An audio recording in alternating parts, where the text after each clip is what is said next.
Oh my God, you guys, we are back. Welcome back to fucking How Come, everybody. Woo! April Fool's Day. You thought I was joking, right? No, it's back. The episode coming out on April Fool's Day is an homage to my favorite show, Rick and Morty. If anybody watches Rick and Morty, you know that there was one season that it came out on April Fool's Day, and we were all like, that can't be true. And then it was. And then we went home and we watched it for 24 hours, which is what I hope you guys are going to be doing with this podcast, is just binging the fuck out of it.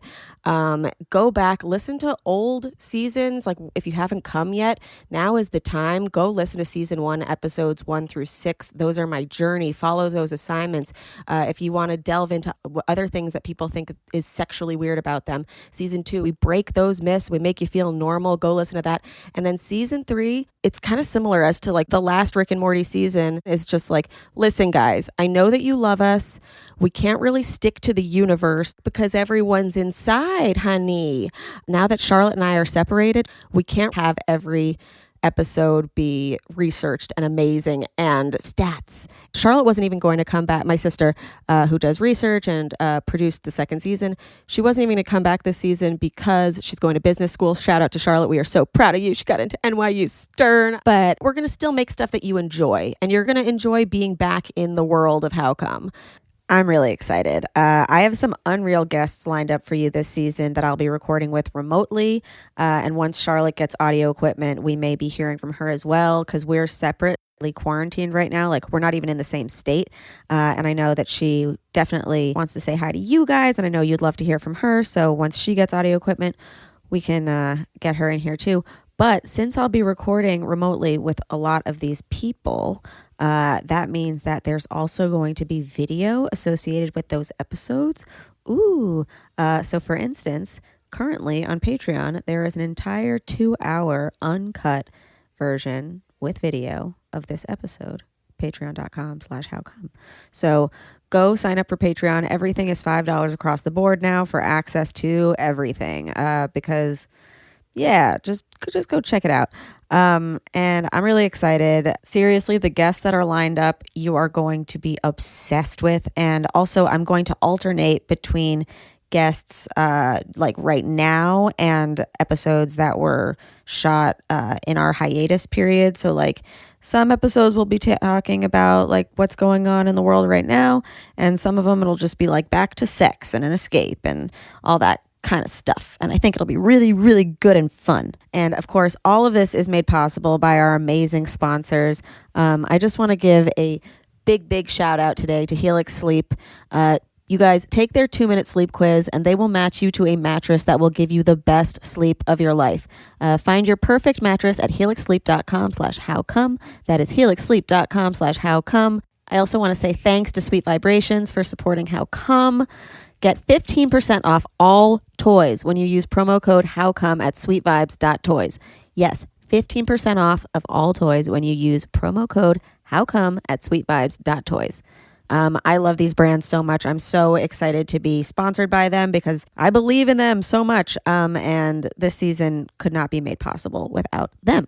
I left off last season being like, I feel really bad in a mental health way, and I need to take time for my brain, and I need to do all this stuff. And I have done some work. I don't think I've done the amount of work necessary.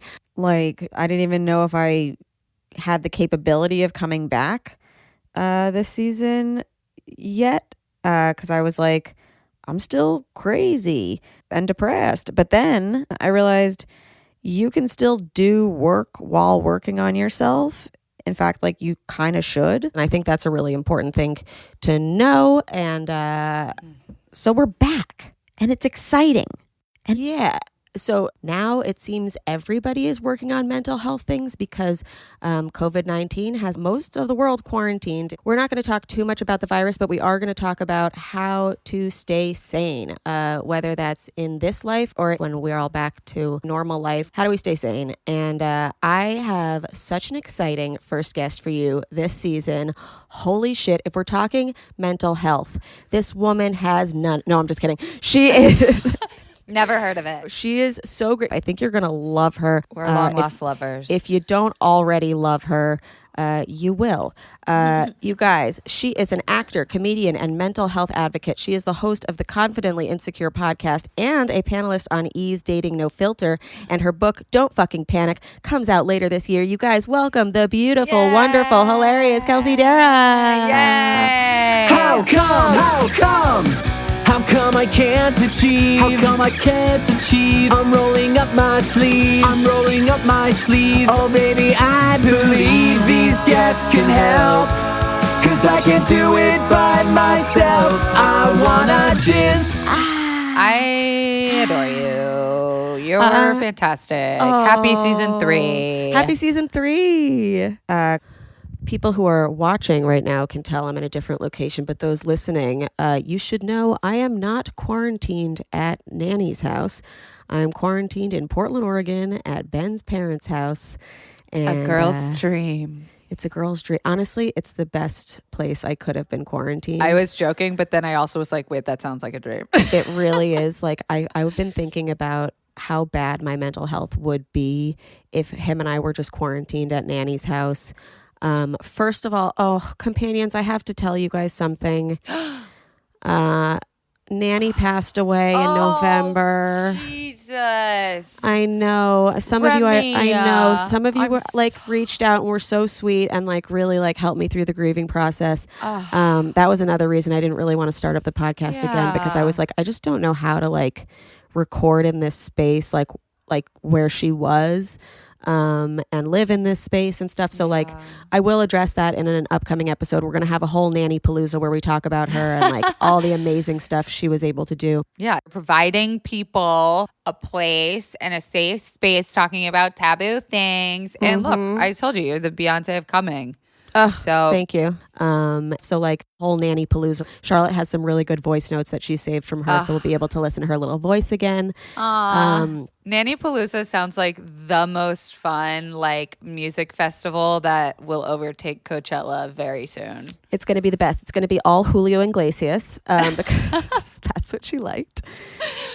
R.I.P. Nanny. So Nanny passing away, that was tough for me. That was another reason I didn't really want to come back, and it was tough for me, but I good for you. It was, I did a great amount of coping while away from the podcast.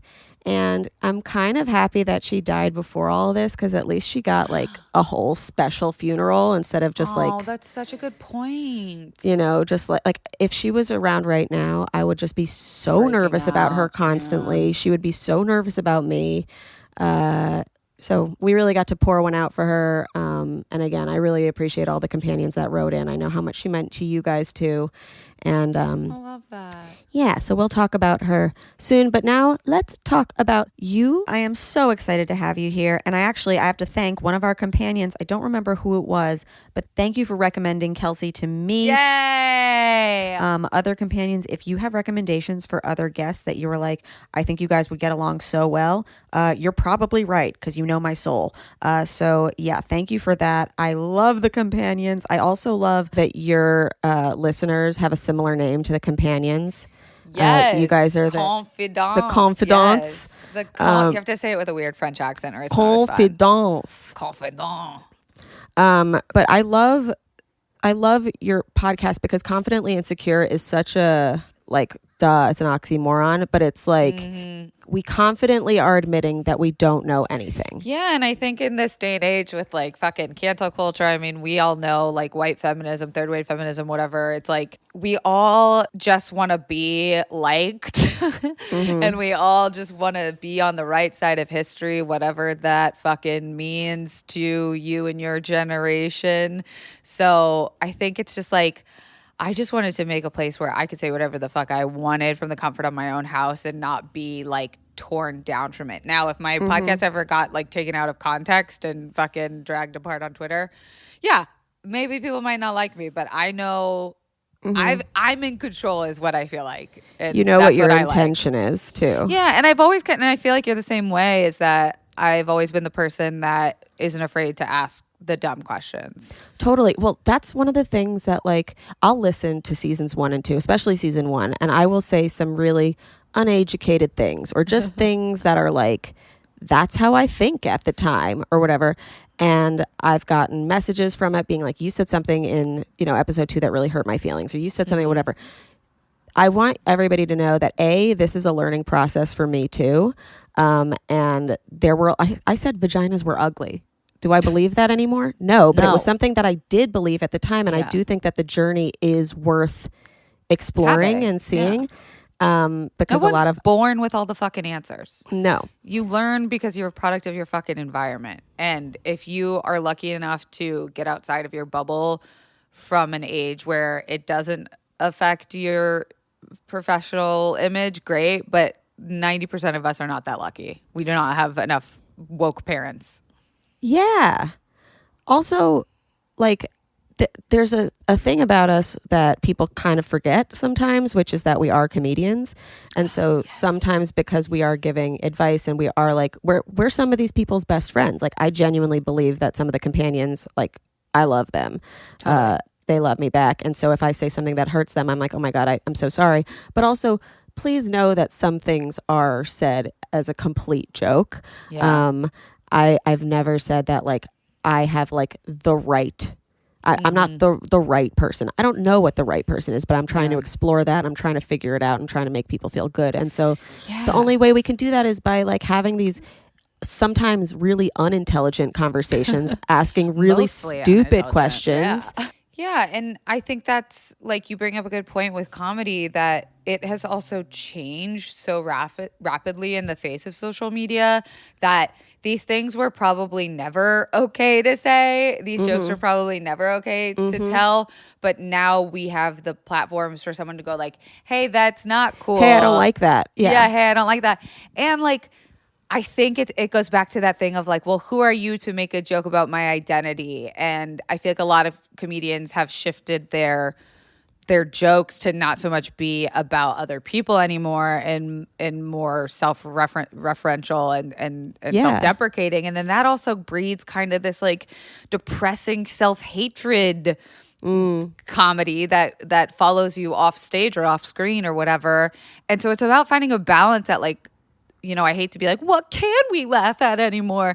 But for me, it's I found the niche in, sexuality, mental health, where like if my listeners hear me talk about something that is probably off color to someone who doesn't deal with mental health issues, I have found my people that like we can laugh about it, right? Because there's kind of like, what is it? There's pain and fucking comfort or whatever that saying is. Yeah. But there's also people like in the industry that like they get so mad at any little critique that they're like, we're comedians. We can say whatever we want. And it's like, not really. Like just because like you're a comedian doesn't mean everything that comes out of your mouth is a joke. The way that I try to look at it is like, if me having to go through that exact emotion of saying like, oh, well, fuck, didn't they know that I didn't mean that? Like, it's not something I meant. Yeah. And then I'm like, okay, wait, let me take it off me for a second because I'm a very sensitive Leo and double Gemini rising moon, which means I'm just a fuck ton of emotions. Yeah, a disaster, an emotional disaster, which is great for my brand, not so great for anyone who knows me personally. But I have to go, okay, if me examining my vocabulary for 20 seconds helps someone, no joke, not to be dramatic, but that's kind of my thing, is like if it helps someone fucking not want to kill themselves, then why? It's the easiest thing I could do to make someone happy. And like, I don't think a lot of older people understand that because they're just like, well, I'd rather someone else be seriously inconvenienced to the point of breaking their mental health than me to have to self-examine the way that I thought for 60 years. No. And I'm not talking about anyone personally, Aunt Vicky, Uncle Tony. Yeah. So if I say something that offends you, if Kelsey says something that offends you, if any of our guests or whatever, just try to think if they're a comic or not, if the thing they said was a joke. If something really, really, really, really offends you, please reach out. Like, we want to fix our ways. That's the whole thing, is if something really hurts your feelings, I don't want to just keep doing that. So please keep writing to me. I really don't. mind that at all. And this episode, we're going to be talking about mental health, as I said, because I was inspired. Kelsey wrote this amazing list of things to do for her boyfriend that he can do when she's struggling with mental health. And I want to hear all about that because I think that's a really important thing to do. I've done it before. And before we just dive into that, we are going to talk a little bit about COVID and quarantine, just because it is important. You guys, please donate to your local food banks. Please donate to medical professionals who are trying to keep us all alive and sane. If you can, if you can't donate, that's fine. Just like post about it. Post about other things that people can help to do. That is being helpful. It's just sharing the word. Sharing the word. Stay inside. I know it's hard for some people, but you got to do it. Stay inside. Flatten the curve. Yeah. And now, because this is a very easy time to get bogged down in negativity, I would like to share with you my list of what I like about quarantine and Corona. Yay. Okay. This might sound insensitive, but please know some of it's a joke. And some of it is how I really feel. Yeah, so we'll let you decide. I'll let you decide. So I've always been kind of an alarmist. And I've always been like, the world is going to end. So what I like about quarantine and Corona is, one, I'm finally right. I'm validated. I told you nothing matters. I've been saying it all along. It's true. Because of General Smart's depression. And I'm right. Everyone else who's been planning for the future, who cares? Idiots. Fools. 2, taxes is delayed. I was not ready for that. Party. 3, being home 24/7 is kind of amazing. I work from home. Couldn't be thriving more. I think a lot of people are learning that you can cut down on your commute time and you can actually get a lot more done And it's in going a to normal save people day. money. They And don't it's going to realize. save people money. Yep. I've been doing comedy shows from home. Cute. I made a comedy club, Remy's Comedy Club. Follow it on IG, you guys. We go live every Wednesday and Saturday. But I don't have to commute to those shows anymore. And people can watch from the comfort of their bed and they don't need to go to a disgusting to minimum comedy club. Being with your boyfriend you can't stand constantly is a great place for joke writing. I like that joke. Good job, Remy. No, Ben's great. Living Ben. Hi, with Ben. his parents who make meals regularly and make us smoke less is like rehab. I have been way more productive. Call your parents. If you're with your parents, you might be more productive. You might be on a better schedule than you would be normally. My friend is with her parents and she started yelling at them because they were like, go to sleep early. And she's like, but then I realized Wake that up early. they were right. Yeah. So it is a nice time to go back to high school and, Go back and go sleep in your recalibrate. teenage bed. Yeah. Living in Oregon right now, the weed is so cheap and available. Ugh, bless. We have a car. Amen, sis. If you have a car, use that car. You don't have to actually stay home. Go for a People drive. advise going for a drive. Get fresh Yeah. air. This is quality time with parents that we never would have spent before. Yeah. Especially his parents, because we don't work in Oregon. We work in New York where the comedy scene is. They're probably eating this shit up, huh? They're having the best time. Oh, good. Even though we're nervous every day, but then it's like, well, we have our son and his cute Have little each other. girlfriend here. Yeah. Aw. Everyone is going through it in the entire world. So there is a sense of camaraderie and there's more of a shared time. Shared It's been connection. a great way to connect to other people who are in different places, who are in different time zones that you otherwise wouldn't be able to speak to. I've really been appreciating that. My friend Laura Taglianetti is doing a series on Instagram where she does friend checks with people all around the world. Aw, and they that's talk about how their amazing. governments are responding to it, how people are responding to it. Just really being like, wow, we're all in this together. And You know what I've been doing is I've been watching purposefully Fox News. I've been also following accounts that are not ones that I agree with just to see what how they're saying. Yeah, just to see. And I think it's been really helpful for me to also then relay and talk with people. It makes you think about humanity so differently too, because like before this, I'd be like, oh, stupid blah, blah supporters, like, no, whatever. And it's like, well, we have to protect those people too, because if they're not protected, also, and it's going to come back around to you, because we are all one thing. And like, people are people and not their political views is how I try to remind myself. Yeah. Unless you're, a Nazi racist in that case. Then that's pretty bad. But even in Jojo Rabbit, he was just a Nazi because he was a little boy that wanted to fit in. He wasn't even a real Nazi. Yeah, don't kill Nazi babies because they don't know that they're Nazis.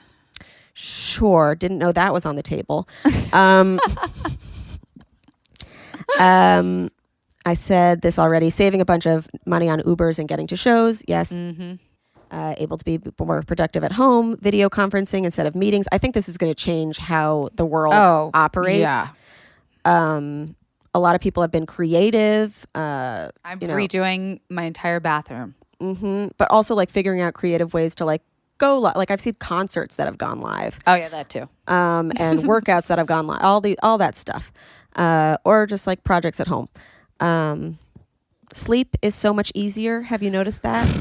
Because there's nowhere to be. I don't like that I'm sleeping in a little bit more. And I'm trying to be kind to myself about that. Because I'm not someone who sleeps in. Right. And now I usually, if I have to wake up and my alarm is whatever, I'll stay up all night being like, the alarm's coming, the alarm's coming, the alarm's coming, or the alarm is off, or the whatever. Like now it's like, no. But when I don't set an alarm, now I'm sleeping until 9:45. And I'm like, what? You are such an overachiever. 9:45 is a fine time to wake. And then obviously, here are the bad things about it. Layoffs. People are out of jobs. Holy shit, yeah. Try, if you are out of a job, get that government money. You can also try to pivot, but don't put so much pressure on yourself and be like, I need to be doing something immediately. No. It's a very hard time to adjust. Know that you're not alone. I think that's a big thing. Yeah. Like in being laid off, people are like, I'm freaking out. And it's like, there's a shared sense of freaking out because so many people are being laid off. Mm-hmm. Death is an obvious thing. That is happening. That is sad. We have to consider that this is a very serious time for a lot of people, and that can't just be a number. Can't just be a number. And you have to, think about them and have some reverence for them and respect for them. Because a lot of these situations, there are doctors literally making decisions of who gets to live and who gets to die. And it is a time to just respect your vitality and your life. And if you're around, good. Maybe there's a reason that you're here. There's no more making out with strangers or having sex with strangers. That's sad. Okay. Yeah. Take this time for you. You can also date online. You can really get to know somebody.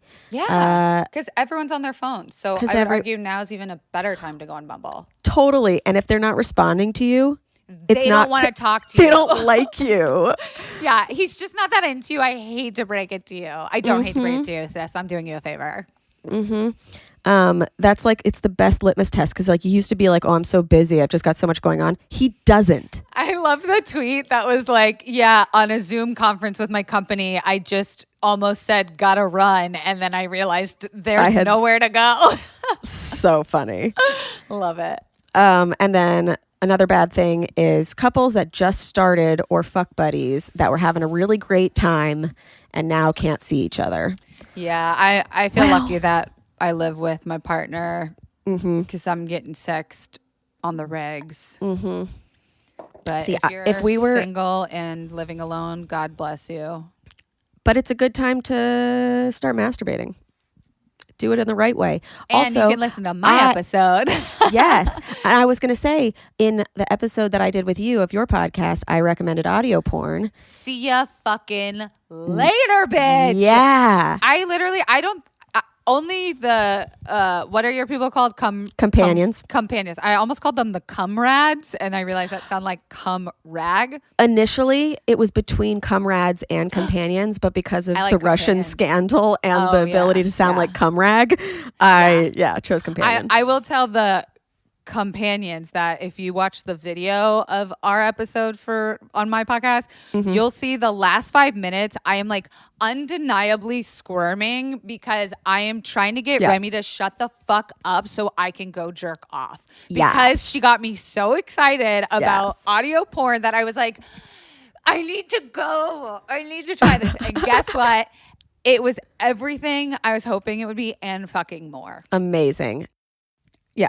Honestly, it's truly the best time to try something new, learn how to come, buy a new toy. Oh, speaking of toys, I wouldn't be surviving this quarantine if not for Sweet Vibrations.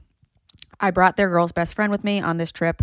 And I don't want to get anyone too horny that they have to stop recording or listening, but this toy has it all. Sweet Vibrations makes the most innovative toys. I love them. I talk about them all the time. This one has clitoral air technology with a vibrating base. I'm never going to stop talking about it because me and Sweet Vibrations, we believe in masturbation. It's an essential part of your sexual well-being. It is a great way to genuinely start loving yourself and your parts, and it has health benefits. Have you seen all those articles going around being like, masturbation boosts your immune system? It does. It's not going to save you from, massive, but it's healthy. It's good. And that is why we team up with Sweet Vibrations over and over. Also, they are offering 15% off of all toys when you use promo code HOWCOME at sweetvibes.toys, which is amazing. This toy, above everything else, the girl's best friend, has been keeping me sane. I wish I had the perfect match here. I don't have all of my toys. I'm quarantined away from them. Perfect Match is another one of my favorites. But I have one essential, and if you don't or you're tired of the toy that you currently have, Sweet Vibrations is here for you. So go get 15% off all toys at sweetvibes.toys and use promo code HOWCOME. I know a bunch of you have already written in that you're like loving them and just dating your toys during the quarantine, and yeah, keep doing it. Sweetvibes.toys, promo code HOWCOME. One thing that I'm separated from and I am missing dearly is my mattress, which is back in New York City. My sleeps in Oregon have been okay. The air's been good, but second to being quarantined away from my cat, little Grace, I miss my mattress the most. My Helix mattress, it's the best mattress in the world. And I love Ben, but I am very jealous of my friend who's staying in the apartment and she's taking care of Grace and just calling me every morning being like, this mattress is amazing. I know, it's the best sleep I've ever had in my life. And that is because Helix tells you what you need in a mattress. Sometimes you think you know what you want, but you don't know what you need. And Helix has an amazing quiz online that takes just 2 minutes to complete, and it matches your body type and sleep preference to the perfect mattress for you. You can split them down the middle. So if your partner has different sleep preferences, the mattress accommodates both of you. If you like it really soft or really firm, sleep on your side or your back or your stomach, or you're really hot or cold, there's a specific mattress for everybody's unique taste and needs. Helix also, they design their mattress with sex in mind. They have both foam and springs in the bed, which gives you the perfect level of bounce. And no joke, I've noticed a lot of our sex is a lot lazier on this other mattress in Oregon. So I don't know, maybe I'll even get another Helix because the shipping is so easy. Watching it unbox is like nothing I've ever seen before. I took the quiz and I was matched with the Helix Midnight, which is because I'm fancy and because I wanted something that was medium firm. Or actually, I didn't even know. I just put in what I thought I would need, and then the quiz told me this is what you're getting because you move around a lot at night and because you sweat. And now I don't move around a lot at night if I'm in my Helix and I don't sweat. Literally every morning Chandler calls me, she's staying in my house. Oh, Grace rubbed up against my leg and your mattress. I'm like, dude, what? I'm glad that you're happy. It's hard to be happy. But yeah, if you want a mattress, if you want to get a mattress for a loved one, Sleep is so important to your health. Having a good night's sleep, there's nothing better. So get one for yourself. Get one for a loved one. Even if you can't touch them right now, you could send them a gift. Just go to helixsleep.com/howcome, take their 2-minute sleep quiz, and they'll match you to a customized mattress that will give you the best sleep of your life. They have a 10-year warranty, and you get to try it out for 100 nights risk-free. They'll even pick it up for you if you don't love it, but I know that you will. So Helix is offering up to $200 off all mattress orders and 2 free pillows for our listeners. Yay! At helixsleep.com/howcome. That is helixsleep.com/howcome for up to $200 off. Go check it out. You won't regret it. Yeah. Oh, now I know we said we weren't going to talk about the quarantine, so I won't. But No, we can. We should. I think, yeah, we're prioritizing. I think this is giving us the space, to reconnect with necessities and essentials, and also realize, like, my therapist said something funny my couples therapist, I have quite a few therapists. My couples therapist said, we're going to see a lot of babies and divorces come out of this, because I think given this much time to focus on yourself or your family dynamic or your relationship or whatever situation you're in, will make a bitch realize a lot of shit. Yeah. And I think, there's never a good time for a pandemic. And we all were not prepared mentally, I don't think, unless you're like a doomsday prepper. But like, you fucking figure it out. And you're stronger than you think you are, is what I also remind myself, is like, if I was able to get through those moments of total, the worst fucking darkest, deepest shit, and that there is still those moments to come. Like, I don't think that that's over. I don't think I'll never not feel like dying again in my life. I know that will come.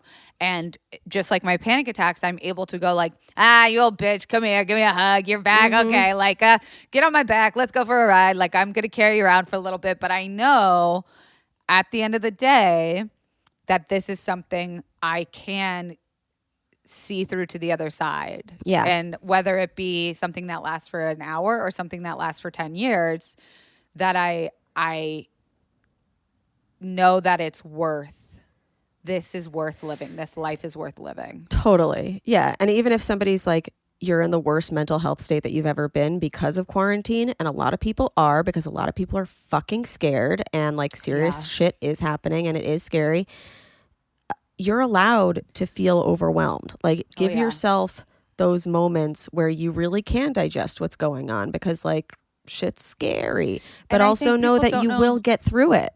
Yeah, and I think people don't know what to do with that feeling of like, okay, I'm allowing myself to feel overwhelmed.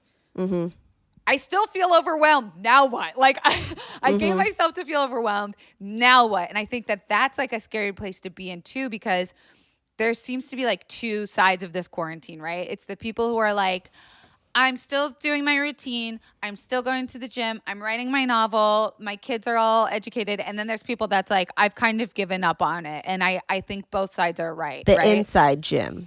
Yeah. They're doing Instagram workworkouts and stuff. Yeah. It's like, you're, again, like, it's not looking at it as black or white, right? Like, the first week of the quarantine, bitch, I was up at 7 a.m. I was going to the gym. I was going to do this. I was cooking. I was cleaning. And today I slept until 9:45, and I haven't done that in, I can't tell you how long. Like, since I probably had the flu like 3 years ago. That was the last time I slept in this late. And it's balance. Been, and a lot of people might think this is bad, but a lot of people might relate to it as well. Since I've been a depressed person like my entire life, quarantine the first few weeks were easy for me. I was like, I've been bedridden for 6 weeks before. This is nothing. Now like, everyone's on the same playing field as me, bitch. Welcome. Like, I'm like, there's no more FOMO. Like, you literally can't hang out without me. Yeah. The government says so. And it's looking at that again and going like, does FOMO serve me? No. Like, it feels like a feeling I can't stop. It just happens. I don't mean to feel FOMO. I don't like it. It just comes up. And what do I do with that feeling? Yeah. I mean, but then week 2, everybody got on House Party, and I was like, oh my God, now I can actively see them hanging out without me. Ugh. Yeah, but I downloaded it and I turned off notifications. You want a house party with me? Yeah, it's fun. Okay. Yeah. This is more productive. That's the other thing about it, is like, the first day I was looking, I was like, oh, such FOMO. And then I added everybody in the room and I just joined the room. I was like, this is annoying. Okay, sometimes it's annoying, sometimes it's fun. But I do want to get back to mental health because you did one of the things that people have always said I'm really crazy for doing. But you gave your boyfriend a letter of how to deal with you when you're having an anxiety attack. Yeah. Or just like spinning. Yeah. Yeah. So in my book, one of the very first pages differentiates the difference between high anxiety and panic attack. So I want to make that super clear that there is a difference, that a lot of people experience high anxiety to a point where you feel overwhelmed and you are, it past the point of stressed out.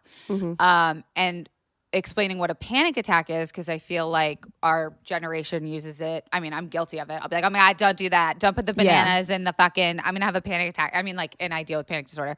A panic attack is much more physical. It's the physical symptoms that arise that can turn into a disorder when it's disrupting your daily life, much like high anxiety and generalized anxiety disorder can. So for me, I've had panic disorder for as long as I can remember. I didn't know it was panic disorder until I was in my teenage years because it was undiagnosed. We didn't talk about that shit.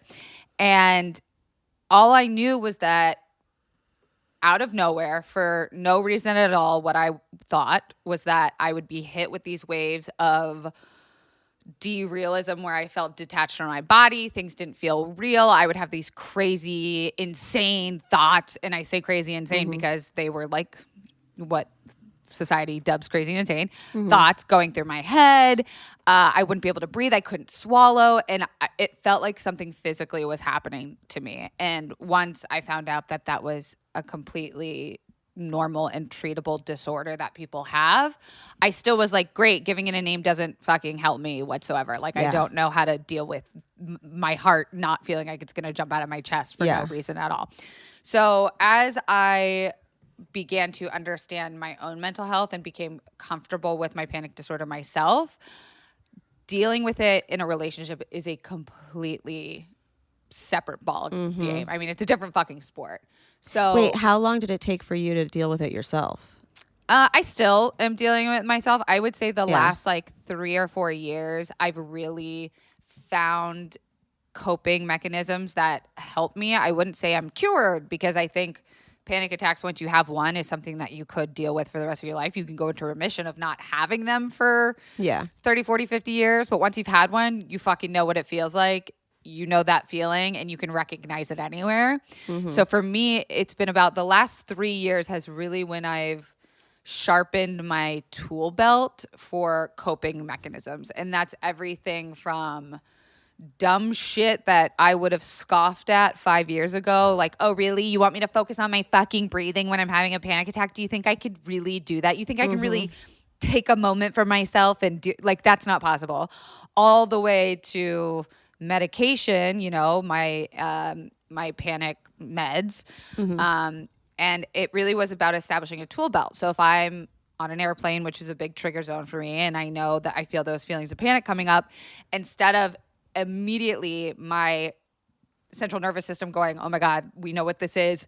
The alarm bells are going, sweating, heart racing. Like, I recognize it and I go like, I've seen this before. I kind of know how this is going to end. It's going to feel really scary at first, and I'm going to think I'm dying, and I'm going to think this one's different than all the other ones I've had before, and this is going to be the one that drives me into a mental hospital, and then it will pass, and then I will find a coping mechanism, and then maybe not for a couple minutes or a couple hours or even a couple days will I feel normal again, but I always will come back to normal. No one has ever died from a panic attack. If you do, it's because you were not having a panic attack. You were having a heart attack or something. But people have not died from panic attacks. So I will go through the motions, and now I'm able to more easily recognize those feelings and not. Do you remember your first panic attack? Oh my God, like it was yesterday. Okay.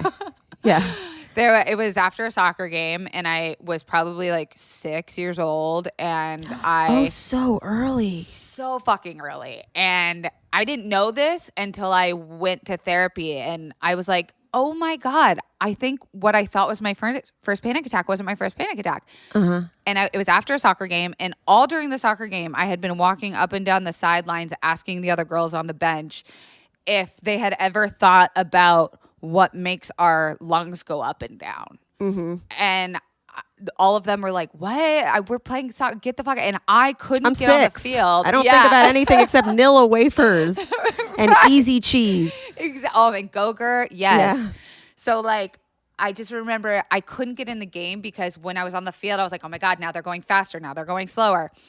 And it was like a very early form sort of like a OCD disorder that, you know, I came to realize much later in life. But after the game, I came home to my parents and I never forget, they like picked me up and sat me up on the kitchen counter and they're like, are you having an asthma attack? Because I had asthma when I was a kid. And I was like, no, I can't swallow, like no matter what I do. And they were like poking in my mouth and they were trying to see if I was choking on something. And I just remember like pushing their hands away and being like, let me try and do it. I need to try and do it. And I couldn't get myself to swallow. So they drove me to urgent care and it was the middle of the night at this point. And the first thing that they did was they were trying to run tests on me and I was freaking out so much that they couldn't do anything without me being like, ah. So they gave me a big old shot of Valium, a baby Valium, and I passed out immediately and everything went right back to normal. So as soon as they knocked me out, and my heart rate went down. My throat was completely clear. They tested me for all these allergies for anaphylaxis. They were like, she was probably just having a panic attack. A panic attack. No what did one, your parents think of? Like, were they like nothing? They were like, okay, put me back. They threw me in the backseat of the car, took me home, and we never talked about it again. Yeah, great parenting, right? Wait, what? Yeah, it wasn't. I mean, I don't know why I'm acting so surprised because I've had, like they're not panic disorders, but like I've had ADHD my whole life. There have been other disabilities or some, between my siblings that our parents maybe were like, no, that's not a thing. That's like a your generation thing. Yep. And my mom had experienced them in her 20s and 30s. And I think she went, well, it was like a one-off weird thing. She's not going to remember this. And we just will watch it and we'll kind of just see if it ever happens again. And it didn't happen again until I was in my teenage years. And that's when I started to see psychiatrists. But that was totally my first panic attack. Yeah. And we just kind of swept it under the rug. And again, like, I don't think we had the same tools that we have now. Like, what were my parents supposed to do? Like, take me to a child psychologist and spend a bunch of money on them on maybe a field that wasn't out. That like developed yet, and so like maybe they didn't have the answers yet, and so like and I don't think they wanted me to also think about it too much. Like they were like, just put her back out in the playground in the soccer field and she'll get over it. Like, we don't want her to have more anxiety about her anxiety. Like walk it off was a big fucking thing in my house. Like, and did you have general anxiety besides that? Like a panic disorder? I don't know if I've ever actually had a full-blown panic disorder. You would know. Yeah. Okay, great. Just like people said with my orgasms, you would know. You will fucking know. It is undeniable. And some people are very lucky where they'll have one. Like Miranda in Sex and the City, she just had one and never had one again, never talked about it again, and they will go, that's fucking weird. Remember when she thinks she's having a heart attack, so they take her to she's like, oh yeah. They take her to the emergency room, and Carrie shows up, and she's like, I'm fine, I just had a panic attack. Yeah, and then they were like, we'll never talk about it again. Yeah. They're like, one of the women in the writer's room had this happen to her, and so we're going to make it Miranda's character for like this 1 second, and then it's done. Yeah. And then it's done. And that happens so often, I can't tell you. Then there were times in my teenage years where I made my mom take me to an emergency room because we thought I was having heart problems. And my mom was like, okay, well, if this is not like emotional and you feel like something's wrong with your heart, we do need to get that checked out. Yeah. And she would say, I'd rather know and feel better and have you feel better knowing that it's not anything wrong with your heart, because I think that was also driving my anxiety, was like a big fear of like hypochondriacism. Totally. So,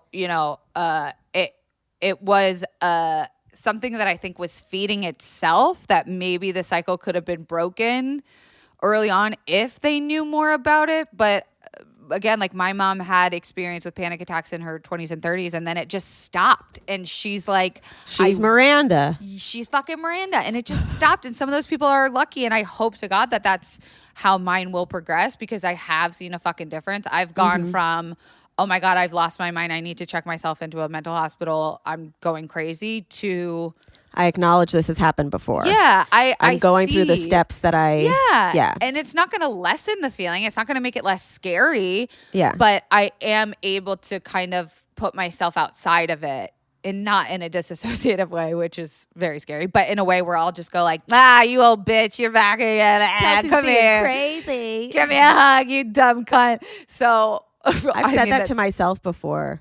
Like I feel like I talk to myself. But I do want to get back to your the list that you made. Oh my God, I forgot about that.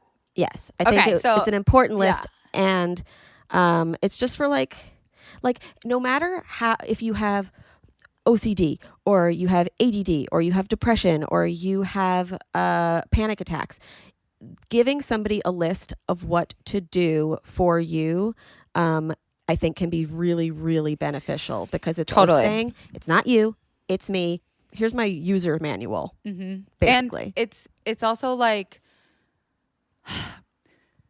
for me, I'm someone that's such a control freak, and that's what a lot of panic and anxiety stems from, is the lack of control and the feelings that arises because of it. So for me, writing this down was like sort of a way of being in control of something that I can't be in control, which is how my partner reacts to my mental health, whatever it may be.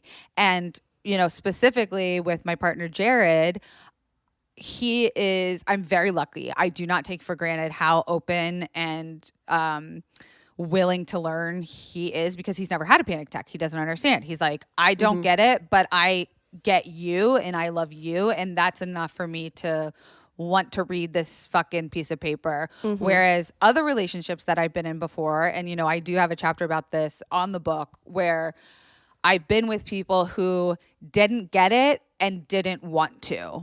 It was too much for them to understand. Yeah. They just refused, whether it be because they're selfish or scared. I will, you know, benefit of the doubt, say that they were just scared. But I've been with people where the relationship didn't work out, ultimately because that was never going to change. And whether we blamed it on other problems, I always knew that the foundation of being in a relationship with someone who has mental health struggles is having a supportive partner. If your partner is not supportive of your mental health struggles, the relationship will never be as successful as it can be. And it's like, you don't have to be the same. You don't have to understand what I've done. You just have to be willing to try. And like, I have a friend the other day, she has been in an abusive relationship. She's been physically abused. And she was watching Bombshell with her partner at the time. And she started having a breakdown. And she was like, this is really triggering for me because of things that I've been through. And his response was the meanest thing ever. He was like, you are so fucked up. I don't know if I can handle this. Which is like every person's fear of being told you're too much to handle. And she spun out, and she literally was becoming suicidal. I made her come over to my house because I was like, listen, this doesn't mean that you're worthless. This means that this person isn't worth your time. Amen, sis. And, like, and it's truly, it's and they're that, not like, together anymore. Good. It's something I think that can also be learned, right? Like, I think there's a difference between a person who's just like a dick, who you know that person. And if you think, oh, if I hand them this note and they're like, this is stupid, and they throw it away, that's who they are as a person, versus someone who's like, okay, I guess whatever. Yeah, if this means something to you, we'll give it a try. And then, you know, they put it away, and on a rainy day, they're able to go like, oh, didn't you make that list? Like, I think it's a learning curve, right? And specifically, like I said, for my partner, Jared, who's never had a panic attack, it really was about making sure I was able to communicate clearly when I wasn't having the panic attack, so that when I was, I didn't have to get frustrated, right? Because if I tried to write this list during a panic attack, like the communication is just, I have to be taking That's care what of we myself. always say with like sexual, like if you want to say something to somebody and you're not maybe comfortable saying it in the act, like say it after or say it before the next time. It's like, hey, the next time we fuck, can we da-da-da? Yeah. You know, like, hey, the Timing next is time I'm key. having a panic attack, can you realize A, B, C, D? Yeah. And, you know, I have, like, again, I have to kind of say, like, I was only able to write this list, let's see, in 2018. So that was 2 years ago. I was only able to write this list because I have been going through it for so long. And I was, myself as Kelsey, was comfortable enough communicating these feelings. And I unfortunately think a lot of people who deal with panic disorder aren't in that space. It's still a very scary unknown. Like, I don't even know how to fucking deal with this. So how the fuck am I supposed to tell someone else how to deal with this? And so by putting this out, you know, I did not think this was going to be a viral tweet. Like, I did not think me sharing this list. I thought maybe a couple of like of my quieter followers who had DM'd me about their panic would see it and maybe try and make their own. I had no idea that this shit was going to blow the fuck up. And my favorite part about this tweet is if you look at the replies, I mean, there's hundreds of people giving their own advice of what works for them, which is something I had never heard of before that now I use. And like, nice. and stuff that I never would have fucking thought of, right? Like, I'll put a link to the tweet at the that bottom would of be this great. episode so that people can see all the because I think tricks like and tips and the stuff. point was of me getting into the mental health advocacy space was like, I don't have it figured out. And that's like how I usually start out, like anytime I go speak somewhere or whatever, is like, if you're here to figure out how to like cure something or hear like a rags to riches story about panic disorder, like this isn't it. But I am here to give you what has worked for me, and I would love to hear what has worked for you. Yeah. And that's what I think the most beautiful thing about this thread is that so many people went like, oh my God, I never thought of it that way, or I never thought to include my partner in this, or hey, I was so shameful to even mention this to my partner. Because I think everyone's biggest fear with panic disorder, again, kind of like what your friend just went through, is that you're going to have a non-empathic partner who's not only going to not understand it, but then shame you for it. And holy shit, if I could give you any advice, and maybe this is a little harsh, is like, get those people the fuck out of your life as humanly possible, including family, including your best friends. Like, if I could go back to just for a second, like the most depressing times of my life, and like how much those people do not matter to me now, like, I think I'm very lucky in that I'm able to cut the fat out of my life easily. Like, I might be a kind of cold-hearted bitch for that, but like, if that's the thing that helps you survive. Yes, it is totally a survival method. I have general anxiety, and a lot of that like puts itself into like procrastinating and stuff, and like just like spiraling into like these depressions as well, where I'm like, well, I can't do this one thing, so then I can't do anything, and I just need to end it or whatever. And I feel like Ben, over the course of like us dating, has understood what to do in those moments. I've had to explain to him, I have depression, I have anxiety. These are things that like are going to happen regardless of you. You could feel like it's about you. It's probably not about you. It's probably about me. And so now I feel like he's got these like little tips and tricks that he has figured out work for me, that I sometimes, when I'm in that place, I'm like, well, I don't want to eat. I don't think I deserve to eat right now. I don't want to take my medicine. I don't think I don't think I need medicine. I think I'm spending too much money on medicine, and I'm spending too much money in general. And if I'm broken this way, then why are we spending so much money to keep me alive? You know? And then you go in right to that spiral of like, I am so fucking worthless. So I feel really lucky that like I have him, and even when I'm not with him, you know, like people in my life who are like, okay, here's what we need to do. Remy needs to eat. Remy needs to go outside. She probably hasn't gone outside in days. She needs to take her meds because like she's not probably doing that. Not doing enough self-care. So I just wanted to go through, like, I know that's basically my list is take me Well, I think outside, that's take me so for a walk. important. I think people think that like mental health Like is a such dog. Well, yeah, they think it's like such a singular experience, right? Like life is meant to be shared. And I think people take on a lot of shame and a lot of guilt being like, "Oh, I feel bad that I need someone to tell me these things. Like I need my boyfriend to check in with me and tell me I need to eat or take me for a walk like a dog. Like I feel like a dog." And it's like, no, girl, like life is meant to be witnessed by people and to have that help and to not have to carry that internal monologue all fucking day long. That is not meant to be. That is not the regular. I used to feel so guilty too that I would like I had a really, really suicidal month last month, and I was constantly crying, constantly being like, I need to be gone. I can't do this. And then going to the place of I feel so bad for the people in my life who have to deal with this. And so I started texting my friends because that's what my therapist has said. She's like, when you're feeling really low, you have to open up about it. That's and great. So I texted my friends Chloe and Betsy, and I was like, hey, you guys, like, do you feel burdened having a suicidal friend? And my friend Betsy, she like immediately took it to like a separate chat, and she was like, I don't want you to ever think that you're a burden to us, because all friends are a quote unquote burden to each other in different ways. She's like, but I love to be there for you when you're feeling like this, because you're there for me in other ways that you don't even see as like a burden to you. It's just you being you, and you would never credit yourself as that. And so to see yourself getting the exact same help that you wouldn't identify as caregiving experience from other people and your friends feels so unjust. And what you said in the very beginning blew my mind, and I was like, I need to write that down. I'll give you like an asterisk in my book or something. Okay. When you said like I was going through a mental health thing, and then I decided I was going to come back and do this because why can't we be doing both at the same time?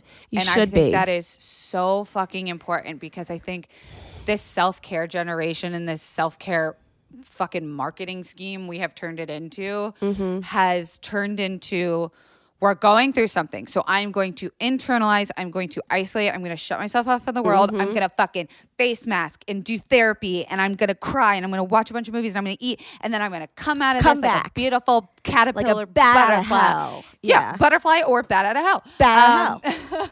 And I think that that's such a beautiful way of saying that life is pain. Life is possible. Dude, you're Jewish. You had no idea. But if you say life is pain, you're Jewish. That's it. You don't have to go through conversion. Date Jews Yeah. for the last 10 years. It's Life is been my pain. type. Like, and that's beautiful, right? Like, you're not supposed to be happy all the time. I don't think I need to say that to our And you don't listeners, have to go away to work. Like, I really thought, and I would say this to Charlotte all the time, I'd be like, I can't be doing How Come and going to therapy. It's too many things at once. Like, I need to go to rehab for my honey, brain. Rehab like I've been. It's a vacation.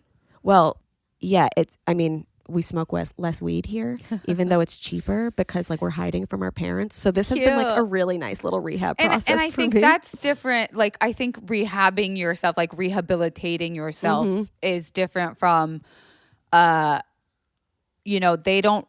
they always have these rehabs that are what's called like coexisting, a dual diagnosis, which is that your addiction to alcohol or drugs comes from a mental illness or coexists with or is a dual diagnosed with mental illness. We do not have singular mental health rehabs. We call them retreats or wellness centers or the fucking mental institution. It's like one or the other. We don't have a place where we go to be like, hey, first of all, you're not crazy and we're not going to fucking lock you away and we're not going to like drug test you. We're going to teach you tangible skills. Here's your tool belt. Here's your toolkit. Versus we're gonna turn this into a multi-level marketing fucking pyramid, supplements and that sunlight. you feel you need to come back all the time, and you feel you like It's I a don't, safe space. You can. I do come think back. like I've never been to drug or alcohol rehab, and I know a lot of people that it has been really beneficial for. But what they've said that they like the best is when you're integrated back into the world. Yeah, the halfway hardest house. thing is the hardest and best thing is the halfway house experience, where you are doing normal life, but you're also taking care at the same time, and it's not compartmentalized into like, oh no, this is a week that I do work, and then this is a week that I do work on myself. The Like, relapse rate for people who don't go to a halfway house is like 80%, I think. Don't quote me on that, but I'm pretty sure it's Listen, that high. season 3, we've got maybe stats. We have we don't check them. I don't know. But you bring up such a good point of like, I just keep coming back to the idea of that, like, you can be the shittiest you've ever fucking felt mentally and look the best you've ever looked. Be the most successful in your career you've ever had. You can also feel completely bland and blah, and your life can be going pretty bland and blah. Like that's to have highs and lows is part of the journey, and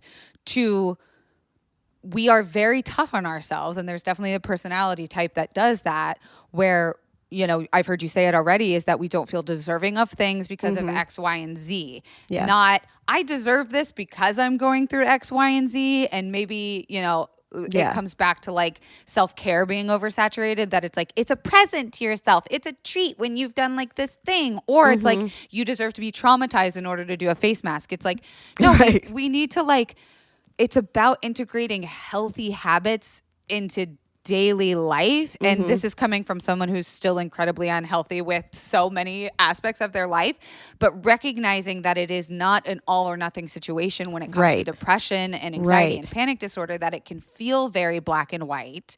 But that's the problem. Living in the gray area is kind of where you want to fucking be.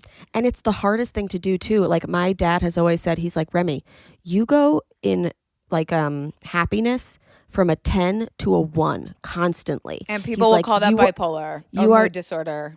You have been misdiagnosed with bipolar. Yeah, I was diagnosed bipolar and was on medication for it for a very long time.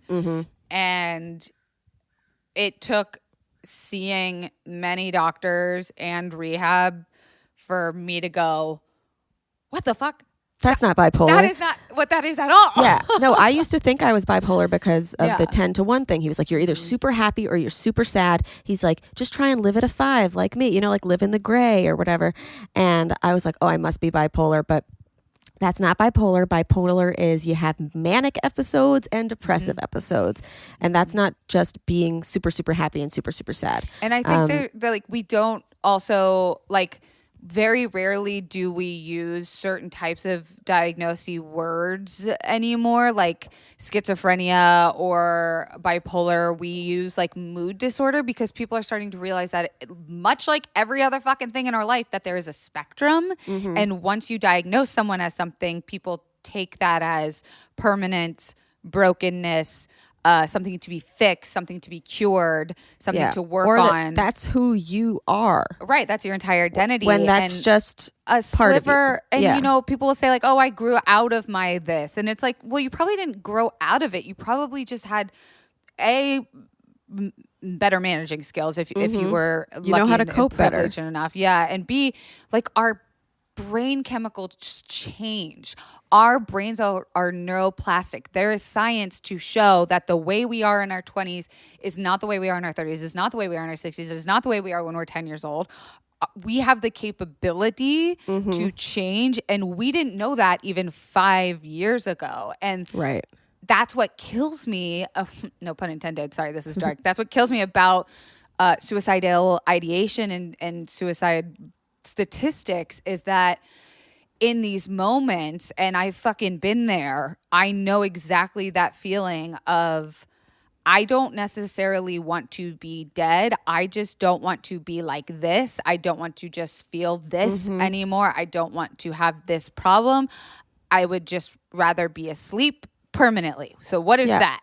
And to not know what the other side looks like was the most terrifying periods of my life. And now even if I drop into a little bit of like suicidal ideation from time to time, because of course, like I'm human, that those shifts happen, even though I'm a mental health advocate, I have a book, like people would peg me as successful otherwise. Like she beat her mental health. No. I still have those moments. It's that I have seen what the other side can look like. And that's kind of why I wanted to put my entire brand's life work, if you will, into speaking with people at that delicate age, because the suicide rate is so high. And all I can think about is whenever I hear another story about a young person taking their dying by suicide, I shouldn't say committing suicide. That's like the wrong term, I guess. Yeah. Is that if they would have just waited, even if it was locking themselves in a closet for 5 years, just to see that there is change. I'm not going to say like hope or like there's the green there side, can be change. And like you were saying, it's not permanent. You grow out of stuff. It's like you get better at coping with it. You get better at learning how to do it. Somebody said to me, because whenever like adulting comes into play, like I get so overwhelmed or whatever. And I think maybe it's my mom. She was like, life doesn't get easier. You just get better at it. Oh, bless, sis. Like you just fucking say it louder. Say that life again. Doesn't get easier. You just get better at it. And it takes practice and it takes work. And like eventually like something that you thought it was impossible just becomes like a thing you do once a month. Damn. I'm just going to run through these because you guys can all like, you can just look at these lists. And honestly, not everybody's having panic disorders, but people are having anxiety attacks. People are like, these are general things that you can do if you're just stressed. Okay, so let's go through some of these. It's a very beautifully I haven't looked written. at this in a while. Well, there's my OCD kind of poking its head out with my handwriting.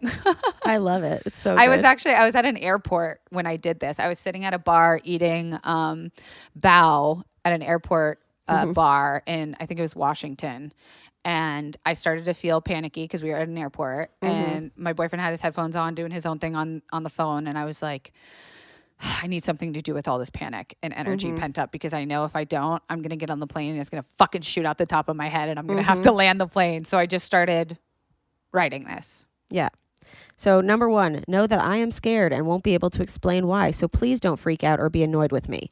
Yes. Yes. I can't, nothing that comes out of my mouth is going to make sense for the next hour. So just know that. Yeah. 2, find my meds if they're nearby and make sure I take it. That's a big one, because I'm like you. I was like, I want to avoid it. I don't need them. I should be stronger. It's like, nah, bitch, you're going to be stronger when you're not having a panic attack anymore. So just take the fucking kill switch. I also have this dumb thing of that, like if I've been taking them for a few days or whatever, then suddenly I'm like, I'm so happy I don't need them. Yeah, it's like, well, how do you think it's like, well, how do you think right, exactly. Or like, we've all done that. When I was younger, like sometimes I would diet like really, really well. And then I'd be like, oh, like I'm just thin. I just look like this. And I'm like, no, you've been working. Yeah. Yeah. Yeah. So 3, breathing exercises are going to frustrate me because they are vital. Try and get me to sync my breathing with yours. So I had to put this in because a normal breathing pisses me the fuck off. I put that in my book like 100 times where I'm like, remember how I told you how much I don't want you to tell me to like breathe when I'm having a panic attack? Unfortunately, it is like the cough syrup you need when you have a cough. Like I fucking hate it, and it's work every single fucking time, and probably the hardest part about. I love that you said match my breathing to yours though, because you don't really even need a couple to do that. Like a lot of us are quarantined with other people. If you're not quarantined with another person, maybe you could look up a video of like a person breathing normally. Or with your cat or your dog. Yeah, because like, they have different lungs than us. Yeah, cats kind of. But yeah. Whatever. But like in that state, you can be like, what is normal? I don't know what normal is. So find that wherever you can. And then you can take the guesswork out of it. 4 is make gentle suggestions of things we could do together to distract my panic. Don't tell me what I need to do, and listen when I say no to something. Right? Here, drink this water. Here, you need to walk around. You need to stand up. You need to lie down. And I'm like, you need to get the fuck out of my way before I kill you, because I don't need to be told what to do. So the idea of gentle suggestions, and then if I say no, do not ever ask me again in the next 20 minutes to do that thing you're asking. Do Unless another it's gentle suggestion. Yeah. Maybe you just need to watch RuPaul's Drag Race. It's Maybe you always just need to turn off your RuPaul's Drag brain. Race. Yeah, no, it's always RuPaul's Drag Race. But Ben's never like, we're going out for a walk. It's always, maybe we should go outside. And then, nothing pisses me off more than, and my boyfriend knows this, is he'll be like, well, maybe we should do this because it worked last time, or maybe we should do this because remember last time when we tried this and this happened? And I'm like, I don't respond to reason. yeah, reason is not, again, like this is not usual. Logic makes no sense here. This is not the club for that. Leave, please. Yeah. If it's really bad, call my mom or sister or BFF for me. That's really cute. Like, cause then it's like, listen, like I know sometimes you might not have the answers, but somebody you can't else be the person who knows me can. Yeah, you don't have to always be the burden. You can toss it to someone else sometimes. Mm-hmm. Because I can't always expect him to be in the space to deal with me either. Like, how do I know he's not having a shitty day? Totally. Yeah. So those are it's a really great list. And Thanks. How did he respond to it when you first gave it to him? I remember I gave it to him at the airport and he Right. was like, whoa, this is super helpful. Like, I had never thought about this. And then guess what? The next time I had a panic attack, the first thing he did was, let's run through the list. And he took a picture of it on his phone and like put it in his favorites. So he always knew how to access it. That's so great. Yeah. I mean, like I said, I am in a stupidly privileged position that I have such an amazing person in my life. I cannot stress enough that I got to this person because I went through so many fucking dicks. Yeah. Who it was never going to work out no matter how much love was there if they were not willing to witness my life with me, including the very scary, uncommon, quote unquote crazy, psychotic moments. At its core, that was never going to fucking work. And if you have a person, I'm assuming your listeners are kind of like the same age as mine, where we're all going through this age where it's like things feel so big and dramatic, and Ours are a wide range. We've got super young, super olds, and a lot of us. Yeah. well, things feel so, like love is very scary, and like the idea of like losing love is terrifying. Terrifying. Especially Yeah. like if it's like the first time you've ever gotten it, because that's what we're told when we grow up. All you're seeking is love. And then the first time you get it, you're like, yes. I have to hold on to this. This is it. But then some of us have Multiple loves. talking to somebody about it. Always good. Always good. Always good. Whether it's because you realize that person can help you or that person can't help you, so then you oust them. And in turn, helping yourself. Yes. Yeah. Your current relationship is very Yeah. cutie, adorable, amazing, and you describe it as two fuckboys meeting.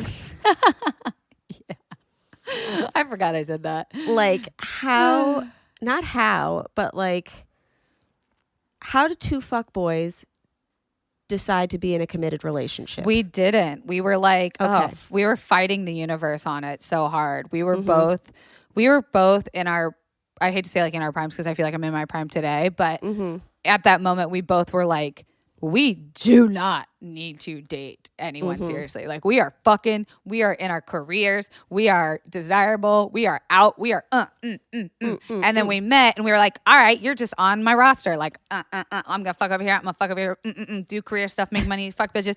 I'm going to see you on Thursdays. And then it was like, I'll see you on Thursday. I'll see you on Friday. You'll stay and to my house Saturday. till Sunday. Yeah. And then we would still date other people and like have relations with other people. And then it came to the point where we were fighting the universe, being like, you stupid dicks, fall in love. We were both so in fucking denial, man. Yeah. So in denial. And like we went through the motions of like, oh, we should just be friends, to like, oh, maybe we can just keep this casual, to then at one point I even cut him out, just being like, this is stupid. We shouldn't do this. Like, we just need to, like, we need to separate in order to be successful. And we slowly, I mean, the quote is, right? Like, you don't. Yeah. Like, that's the thing with like, oh, you have to go to rehab and then work on your life or whatever. No, like, you don't have to like No, be it single doesn't to have work on be- your life. Yeah. You can. with the right person, you can be in a relationship, You grow together and progress. Right. Yeah, we're both of us are better people than we were 2 years ago when we started dating. And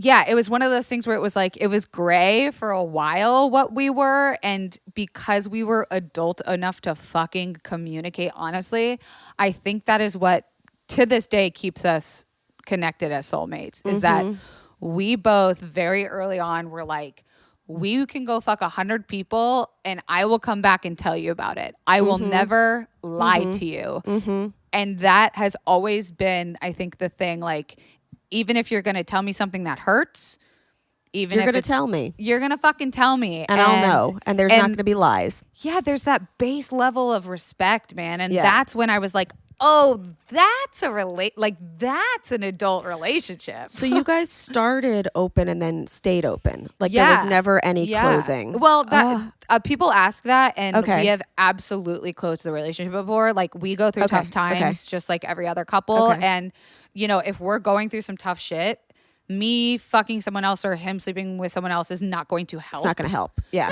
No, because it's like it's a second job dating other people. Yeah. It requires time away from each other. It requires time that we would normally spend getting closer on focusing on someone else who may or may not be a flippant moment in our life. So it's like we know the effort that it takes to be open. And so sometimes we're like, oh, we're just tired.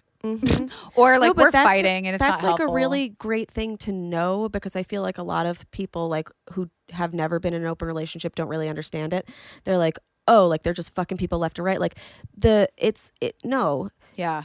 it's just like any other relationship where you quote unquote normal relationship Yeah. where you're taking the other person's feelings into consideration. And so in the moments where like you're not doing well, if fucking other people's not going to serve you, you shut it down. And people always ask me that. I mean, the question I get most asked, besides like about mental health, chronic pain, or bisexuality, is like, how do I do this? Like, I want to do this, and I sometimes feel like a fraud, because I'm like, I was really lucky that we started that way, where that was like the normal, because I don't think I could sit here confidently and say that if we had fallen in love as hard as we did monogamously, that I think I could open it right now without really having to do some serious self-work on jealousy and communication to get to that point. So for me, it's always like telling people like, man, you got to do some serious self-inventory to make sure that you are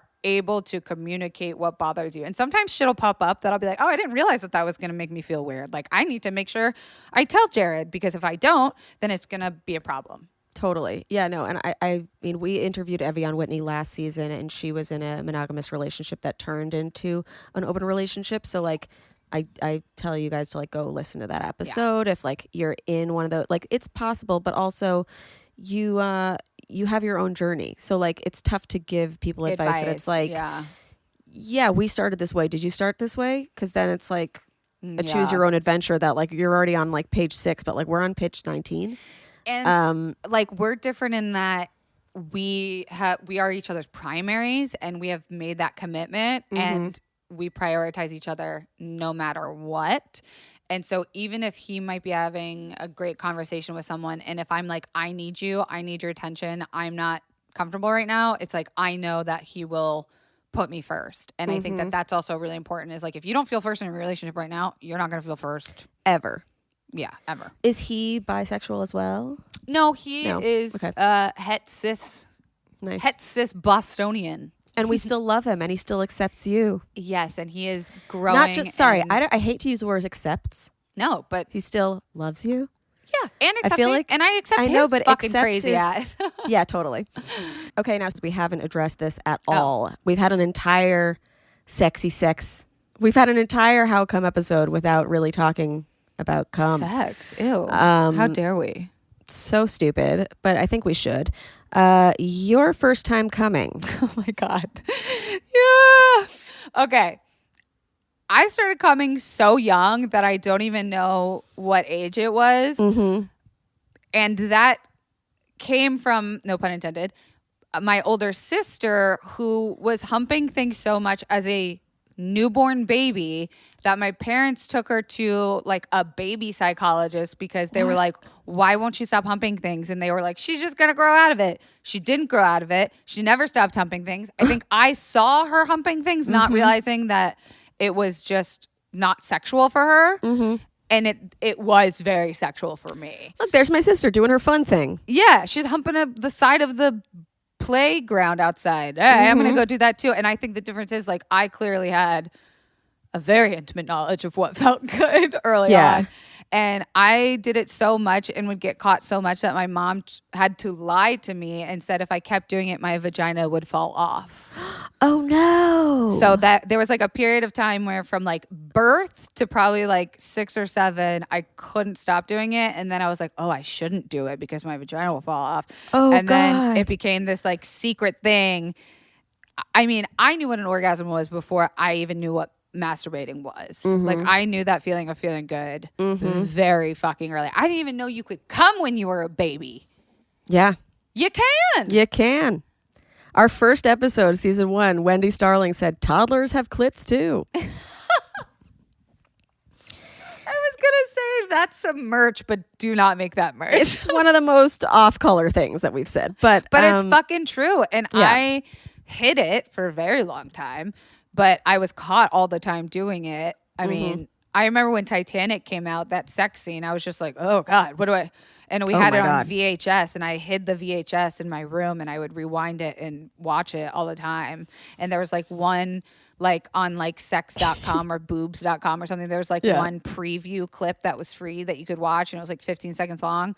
Watched that every day of my life in middle school. Sex.com or boobs.com? It was one of those like generic... This is amazing. Yeah, and like I never had a problem coming on my own. Still to this day. The only time I ever had a problem coming on my own was one period of my life when I got a new anti-anxiety medication. Figured that out. Back to coming all the time. But I will say, just because I was able to come from the time I entered this earth did not mean that I was able to come with another partner until I was probably 16, 17, which is still that's still very early. A good, But given the amount of time that you'd been doing it alone, like you would think that you could just get into like recreating that. Yeah, you think.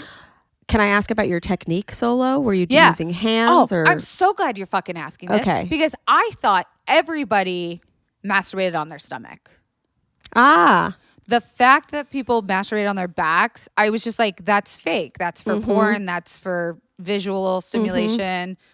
And then when my friends and I started talking about sex, and we probably started talking about sex before we started talking about masturbating. But when I did find out that people masturbated on their backs, me and my sister were both like, what? Why? How? Yeah. It doesn't feel the same. I just can't recreate that. So I have always been a stomach comer. Stomach with your hands below. Yeah. Okay. Yeah. And that like a lot of people do that. Yeah. And you know, like Derek Zoolander, some people are ambi-turners and some are not. What the fuck is an ambi-turner? You can turn both ways. You know, like Zoolander can only get to the end and turn to the right. But then in the fashion show, they're like, turn left. And he's like, I can't turn left. Oh, like that's right. Some people can come on their backs. Some can come on their stomachs. Some can do both. I will say that learning for like sex for a very long time, because I knew I was a stomach comer, I would then, like my first high school boyfriend, I could only get on top to come because like the feeling would be on my back. I was just like, it's not going to happen.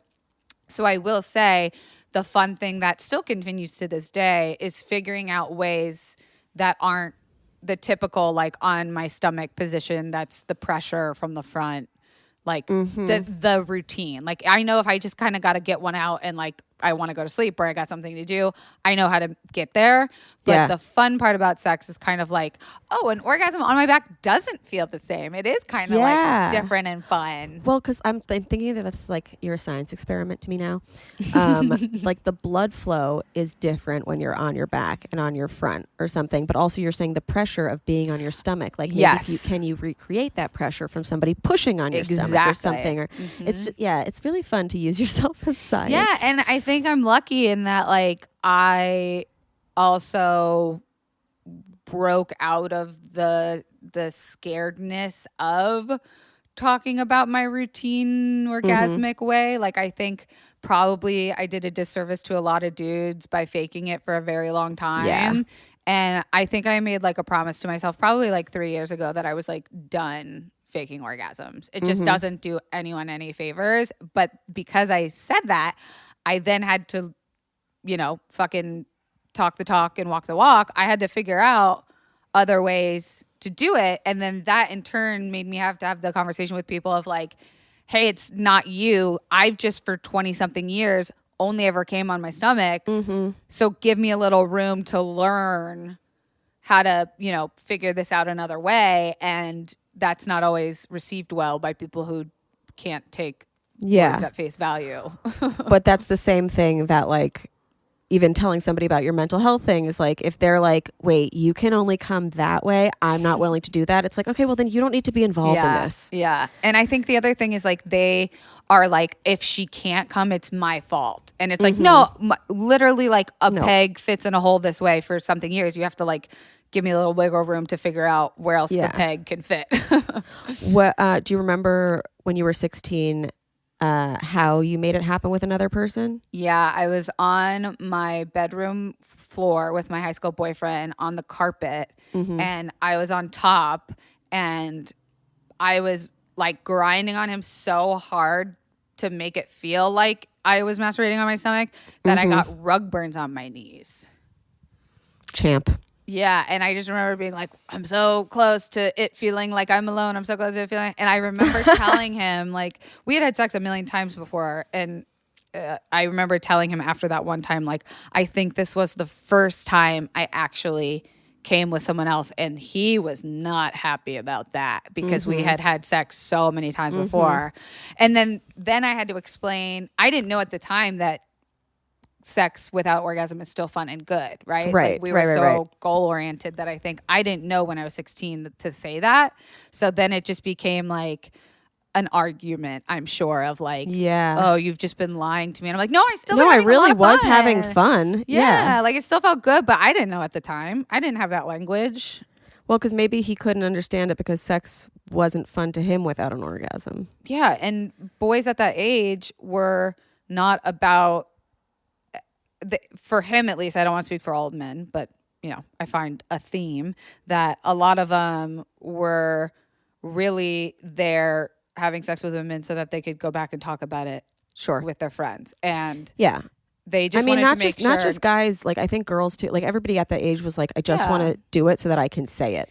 I did it. To not have something disastrous happen, right? Like we hear about all the stories of like the girl threw up on her boyfriend's dick or there was shit on his dick after like someone cried. It's like, as long as you could get through high school without any of those stories about you being passed around, then it was successful. And like whatever intimate shit happened between you and your partner, who fucking cares?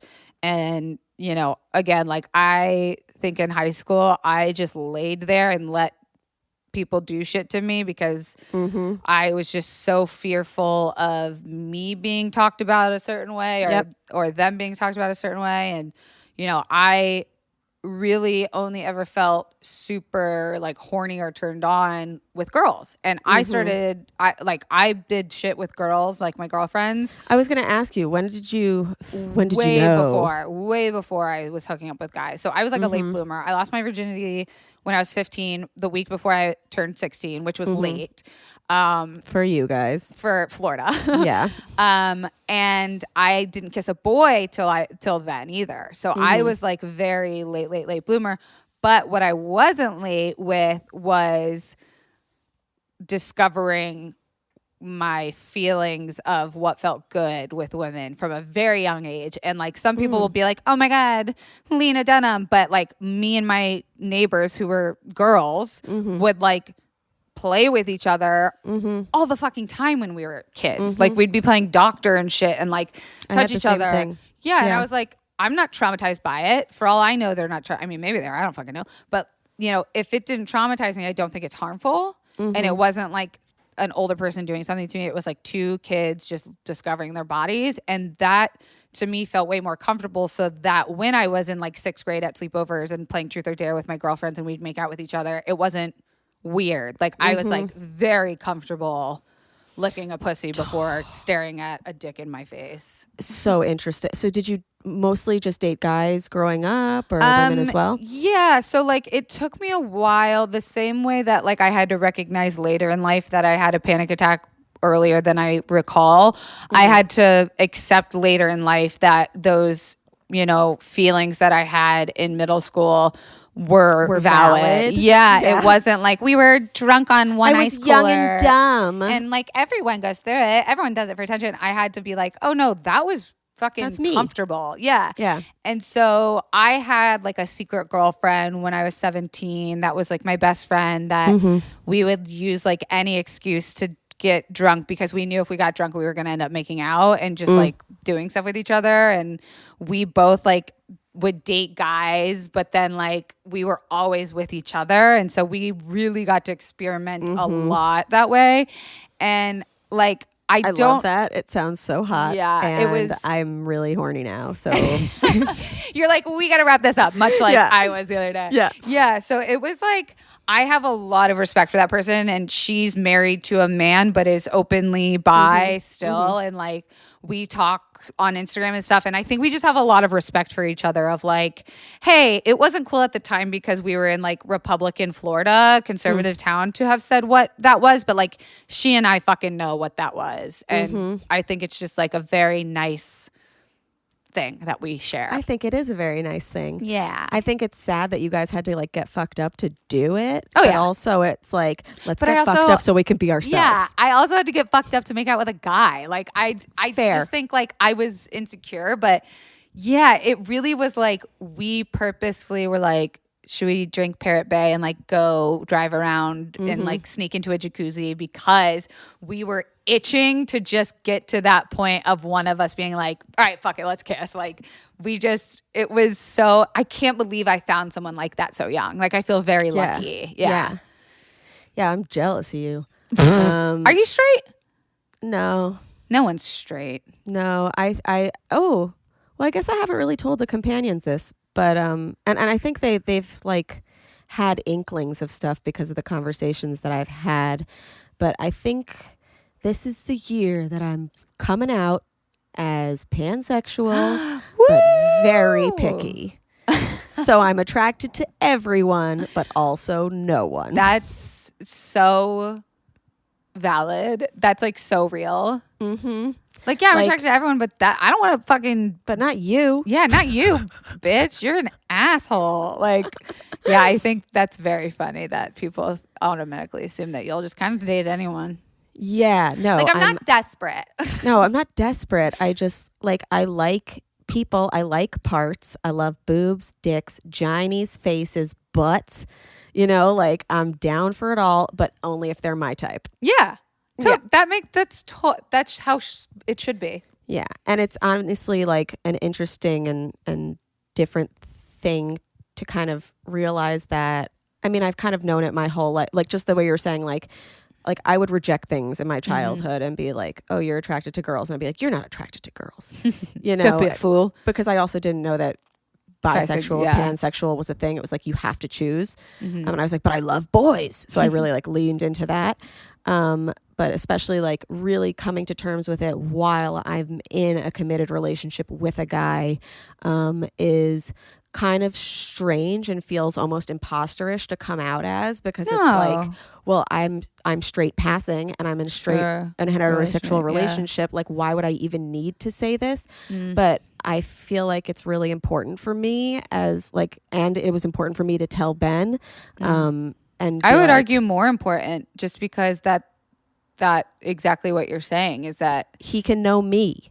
yeah, and that it's And genuine me. expected. Yeah, it's not expected for people to know that it's okay to have those feelings when you're in a committed relationship. And so I would argue that like you coming out is so necessary to do when you're in a safe place and feel like you can do that, because you're helping other people realize like, oh, just because I'm this does not mean I can't also be that, which ties into the theme of this entire episode, is that humans are Totally. multifaceted human beings. So multifaceted. Yeah, and no, life and is pain. and life is pain, but also like there had been times that like a year ago I'd been like, hey, if I'm going to LA, can I hook up with some girls or whatever? And he'd be like, sure. But him saying sure was saying it to, oh, this is Remy. She's just doing stuff for the podcast. She's in LA being she's just trying stuff because she wants to be adventurous or whatever. Whereas I want him to know that when I'm asking that, I genuinely, and I haven't asked in a while because now he knows that it's not just like, oh, Remy wants to go do Have whatever. fun. It's like Remy wants It's to not a explore a part of herself.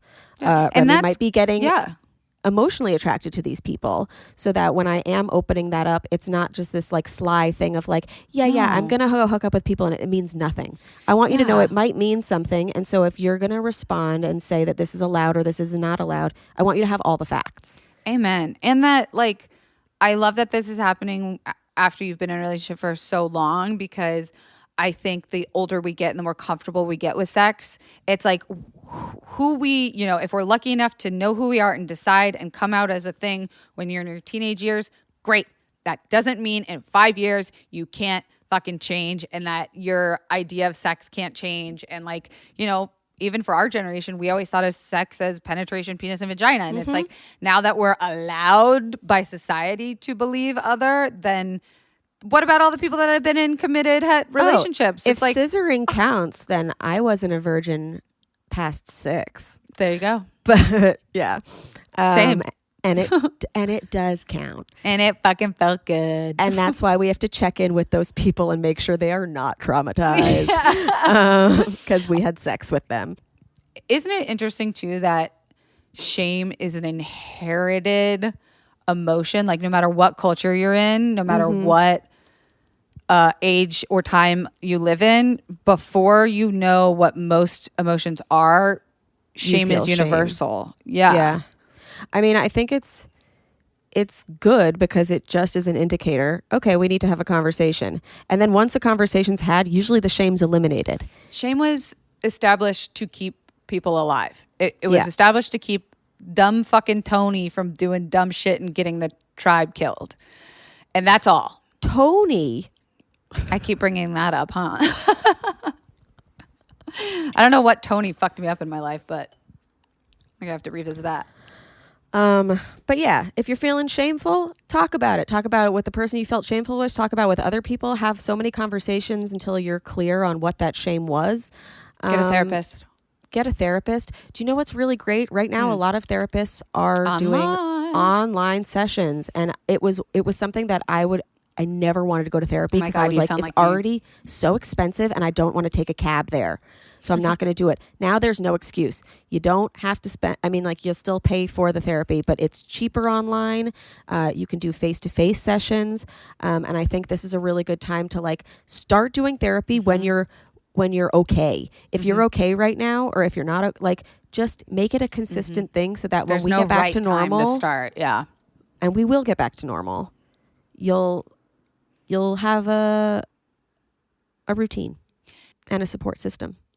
I work with a company which is an online therapy app, and that's what I use. And it's literally, Remy, like the words came out of my mouth where I was like, there's no fucking way I would ever do online therapy. That's so useless. And how could you ever possibly connect with someone when what I didn't realize was what I actually needed was to be curled up underneath my sheets eating Rice Krispie treats, FaceTiming with her at 9 in the morning on a Sunday. That allowed me to become comfortable. Yeah. And open to change versus going to someone else's space and leaving it there, and it just didn't feel right. And then you have to walk past the next person in the waiting room. And you're like, you gotta look for fucking parking, and you gotta fucking. I have to get validated to get validated. No. I like that. All right, I love you. I love you. I would love to have you back. I think that's a thing that Same. I'm gonna do on season 3. Is just like. First of all, there are only so many people with recording equipment at their homes. A small window. Yeah, but also like I really enjoy my people and the people that like we have had on this podcast, and I'd love to have more conversations with you and them. So you guys can expect some repeats coming back from season 1, season 2, some maybe even 3-peats in the same season. But Kelsey, this has been so much fun talking to you. I just like talking to you. I can't wait to do it again. Can you tell everybody where they can find you online, where they can find your book eventually? Oh my God, yeah, fucking that's what I'm doing. I'm gonna take another Adderall right after this and finish it. You can find me at Kelsey Darragh on all the things. At Confidently Pod is our Instagram and Twitter. Confidently Insecure is the podcast. Remy has an amazing episode. I totally threw out my entire outline and we just talked. It was so much fun. I know. And then Don't Fucking Panic will be out later this year, and you'll be able to follow all my socials to find out when. Yeah. Because this pandemic kind of fucked a lot of threw a publishing wrench in a up. bunch of stuff. Yeah, I was going to say next time, because I just wanted to stay on like the mental health track for this episode so that it had like whatever. But next time we can just talk about so much weird shit. Because I can't wait for you to come to LA. We're gonna get into some fucked up shit. We're gonna hook up. It's hell yeah, gonna be great. Can't wait. Kelsey, I have to ask you, as somebody who is a conscientious person after a sexual experience, which this has been, Kelsey Darragh, did you finish? Oh, I came twice, baby. Amazing. I also finished. And you guys can find me, Remy Kassimir, on Instagram, Twitter, Facebook, now TikTok. I'm TikToking all over the place. I'm going right now to TikTok. Please come follow me. Give us a rating and a review for this podcast if you like us, if you enjoy us, if you think we said anything specifically that pertained to you or helped you. Please give us a rating. We need those ratings. Share it with your friends. All we ask is that you send it to other people that you think it could help. Share it. There's a lot of people staying inside and they haven't come yet. And if you could teach them how to come by giving them this podcast, greatest gift. That is the greatest gift that you could give them. This has been great. I love ya. Love ya. And we'll see you next time on How Come. Bye. Bye. How come? How come? How come I can't achieve? How come I can't achieve? I'm rolling up my sleeves. I'm rolling up my sleeves. Oh baby, I believe these guests can help. 'Cause I can't do it by myself. I wanna jizz